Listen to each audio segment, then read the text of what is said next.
Good day mates, selamat datang, selamat தட்டு. எல்லோரும் எப்படி இருக்கீங்க? நல்லா இருக்கீங்களா? ஓகே, இன்றைக்கி எனக்கு வேலை இல்லை, என்னோடய ஆஃப் டே.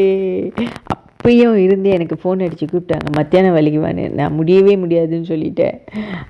ஸோ இன்றைக்கி ஏன் முடியாதுன்னா, இன்றைக்கி வந்து நியூசிலாண்ட்லேருந்து எங்களுக்கு ஒரு விசிட்டர் வந்திருந்தாங்க. ஸோ அவங்களுக்கு டின்னர் அரேஞ்ச் பண்ணியாச்சு. ஸோ அதனால் இன்றைக்கி நான் கடைக்கெலாம் வந்தேன். ஸோ இது வந்து ஒரு ஷாப்பிங் சென்டர் எங்கள் வீட்டு பக்கத்துலேயே இருக்குது.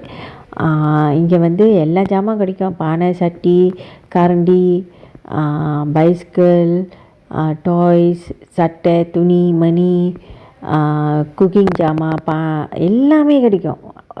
Anything under the sky. இப்போ எல்லாமே கிறிஸ்மஸ் ஜாமான் வச்சுருப்பாங்க. ஸோ நான் சும்மா போனேன் பார்க்குறதுக்கு. சும்மா போனதுக்கே எனக்கு 60 வெள்ளி செலவாச்சு. வெளியே வரப்போ கண்டதையும் வாங்கிட்டு வந்தேன். அப்புறம் கடைக்கு போய்ட்டு இறைச்சி கோழிலாம் வாங்கிட்டு வீட்டுக்கு போயிட்டேன். ஸோ இறைச்சி கறி வச்சுட்டு, கோழி சம்பால் வச்சுட்டு, நான் காலிஃப்ளவர் ஸ்டர் ஃப்ரை பண்ணிட்டேன். இறைச்சி கறினா மட்டன் இல்லை. ஆஸ்திரேலியாவில் வந்து லேம் மட்டன் தான் கிடைக்கும். ஆனால் மட்டன் கிடைக்கும், அந்த சில கடைக்கு மூச்சக்கு போனால் கிடைக்கும். ஆனால் நான் வாங்க மாட்டேன். ஸோ நான் லேம் தான் வாங்குவேன். லேமை போட்டு கறி, என்ன கொழுப்பு நிறையா இருக்கும், அதெல்லாம் வெட்டி எடுக்கணும்.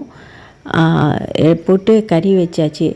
என்ன நோட்டீஸ் பண்ணால், அந்த லேம் கறி வந்து ரொம்ப ஆயிலியாக இருக்கும். அப்போ நான் நினைப்பேன், புல் சாப்பிட்ற ஆடுக்கே இவ்வளோ கொழுப்பு இருக்குன்னா, அந்த ஆடை சாப்பிட்ற நமக்கே எவ்வளோ கொழுப்பு இருக்கணும் உடம்புல. ஸோ அதான் சரி, இன்றைக்கி கண்டென்ட் போகுமா? என்னோடய ஃபேமிலி கண்டென்ட், என் லைஃப் கண்டென்ட் நான் கண்டினியூ பண்ணுறேன். ஸோ நான் ப்ரீவியஸ் வீடியோவில் சொல்லியிருப்பேன், எங்கள் தாத்தா வந்து கடைநல்லூர் கிராமத்துலேருந்து வந்தவருன்னு. அவரோட ஆக்சுவல் கிராமம் வந்து குக் கிராமம். ஆக்சுவல் கிராம பேர் வந்து கம்பனேரி. ஸோ டவுன்னா கடைநல்லூர். கடைநல்லூர்லேருந்து இன்னொரு சின்ன கிராமத்துக்கு உள்ளார போனோன்னா கம்பனேரி கிராமம் தான் எங்களோட ஒரிஜினல் கிராமம். அதுதான் எங்கள் பூர்வீகம். ஸோ அவர் வந்து சிங்கப்பூருக்கு வேலைக்கு வந்தார். ஓகே, அப்போ எங்கள் பாட்டி, அப்போ எங்கள் அப்பா வந்து மூத்த சான். எங்கள் அப்பாவுக்கு வந்து 2 தம்பி. ஸோ 5 பேர். அப்போ எங்கள் தாத்தா திடீர்னு என்ன நினச்சாருன்னு தெரியல. அவர் வந்து என்ன செஞ்சார், எங்கள் பாட்டி, எங்கள் அப்பா, எங்கள் சித்தப்பா எல்லோரையும் கூட்டிகிட்டு ஊருக்கு போயிட்டார்.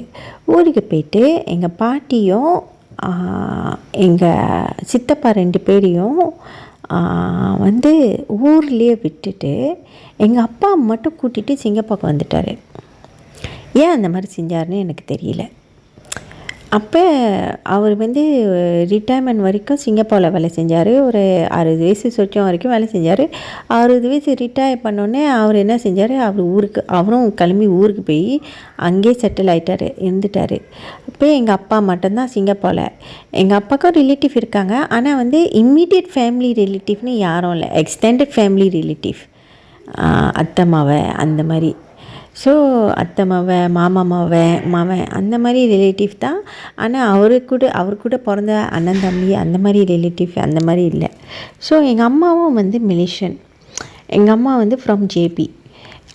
ஸோ எங்கள் அம்மாவும் கல்யாணம் பண்ணி சிங்கப்பூருக்கு வந்துட்டாங்க. ஸோ எனக்கு வந்து கசின்ஸ்னு யாருமே இல்லை சிங்கப்பூரில்.